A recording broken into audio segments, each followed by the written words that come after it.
Yeah. Cause, and many more cause. What is up guys? Jello Pineda here, back again with another episode of the vlog. Today's video, nagpunta tayo ng Uniqlo for their release of the Cause What Party collaboration. Firstly, what I want to talk about, aside from the actual shirts, is how Uniqlo executed the whole release of Cause. Basically, this is something that all retailers can learn, especially when they're dropping super hype items. Kasi to be honest, comparing it with the previous releases, ito ang pinaka-organized. Sana hindi lang Uniqlo, sana pati ibang mga retailers, gayahin din nila kung nagawa ni Uniqlo. I'll be sharing with you my whole experience in copying these Cause items right here and basically show you what items I've got. I'm so excited for this one and I do hope you are too. With that being said, stay tuned.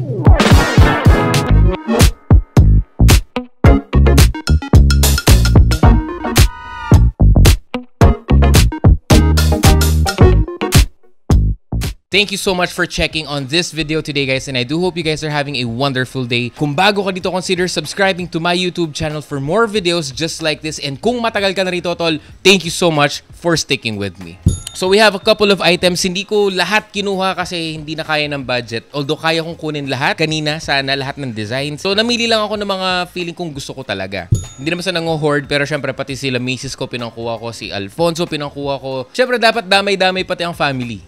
Okay, so ang release ng mga to is September 8. This is today, pero basically ma-upload ko na to a few days after. Bago ko ipakita yung mga items na pinagkukuha natin, kukwento ko na sa'yo kung ano yung naging experience ko. September 8 morning, I know na yung mall nag-open ng 10 AM, ang SM dito sa amin, sa malapit sa amin, sa Telebastagan. Okay, so I got there at around 8:15 in the morning kasi alam kong possible na humaba talaga yung pila. So I got there at 8:15. Pagkadating ko ng pinaka main entrance ng SM, meron ng stand doon that says ito yung line for Uniqlo and Cause release. So doon pala makikita mo na that it is organized at hindi ka manghuhula kung ito ba mga nakatayong ito para sa Uniqlo Cause or ano lang talaga sila, mall goers lang sila or magkatrabaho ba sila sa loob. So we don't really know. So makikita mo na yung karatula, ito yung sign or ito yung line. Meron siyang at least about 50 chairs all lined up sa gilid malapit sa entrance ng SM. So binilang ko kung ilan na yung mga nakaupo, and that time at around 8:15 in the morning, 8:20 in the morning, 9 na yung mga nakaupo. So I was lucky enough to be in line at least at number 10. So we waited for a few hours. May mga dumating din tayo na mga kakilala. Meron din tayo mga subscribers na nandun. Shout out sa inyo guys. Dumating din yung brother ko. And then 30 minutes before mag-open yung mall at around 9:30 in the morning, lumabas na isang staff ni Uniqlo na namimigay ng ticket that holds your customer number. At least hindi ka maliligaw. Kumbaga alam nilang yung pinipilahan mo talaga is for the actual drop. Hindi ka lang pupunta sa mall, hindi ka lang pupunta ng Uniqlo. It's for the actual drop. And basically, yung stub na yon, hindi ka makakabili ng Cause items kung wala ka nung ticket na yon. So even if mag-open yung mall ng 10 AM at nagpunta ka ng Uniqlo without that ticket, kahit nakapasok ka ng Uniqlo ay hindi ka makakabili.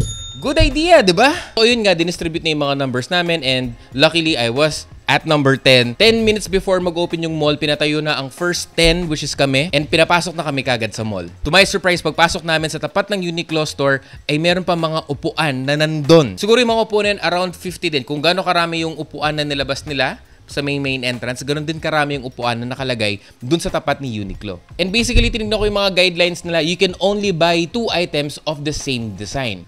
At eto na. So, tinawag na lang yung first 10, pinatayo na kami, pinapunta na kami doon sa Uniqlo. So, akala ko yung rumble ka na sa loob, papasok ka na, kukuha ka na sizes. Hindi! So, meron pa siyang isang maliit na pila at meron ng designated staff ng Uniqlo ang kukuha ng mga order mo, kukuha ng size para sa'yo. Hindi mo pwedeng halughugin yung mga naka-display na Cause items. So, pag turn mo na, sasabihin mo kung ano yung mga hinahanap mong sizes, anong designs.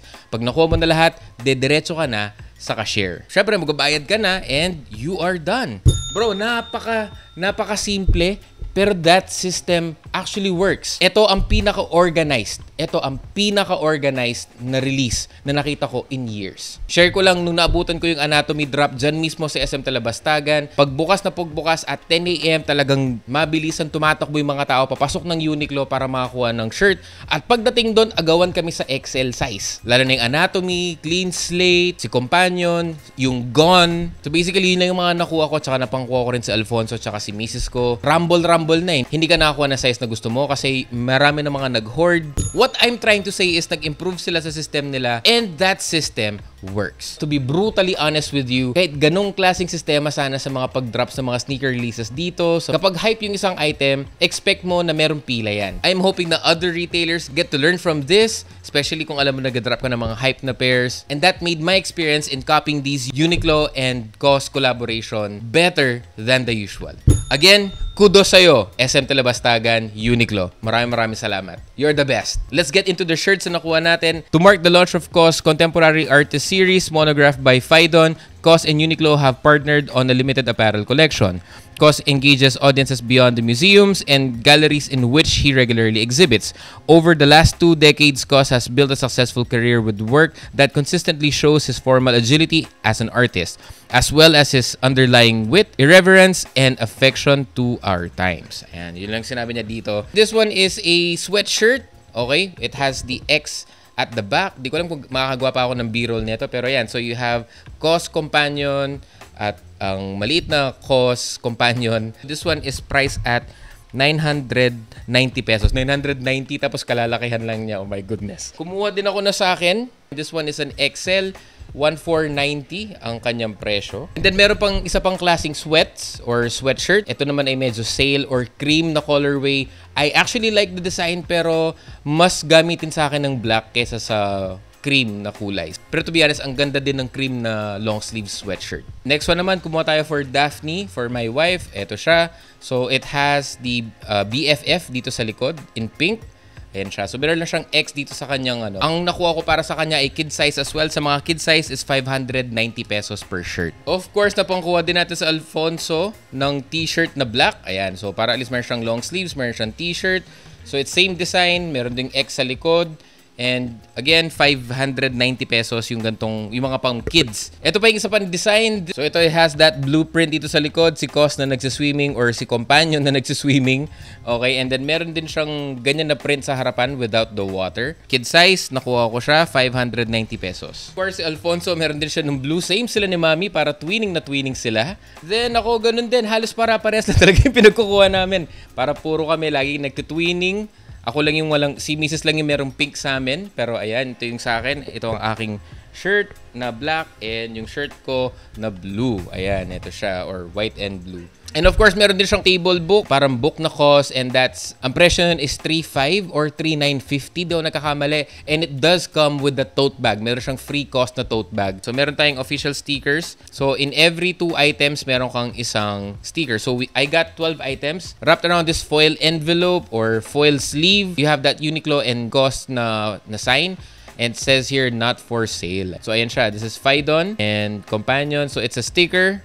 Of course, gagawa tayo ng series about these shirts right here. Comparing it with the old drops, well, I already made a video about that. If you haven't seen that video, I will link it on top of the screen. Kinompare ko yung Tokyo First with the Anatomy drop and yung Sesame Street na drop. So, meron ako mga shirts na collections. Go ahead and check that out. Kung first time mo narinig si COS and you don't know who COS is, go ahead and check on my video. I will link it on the description.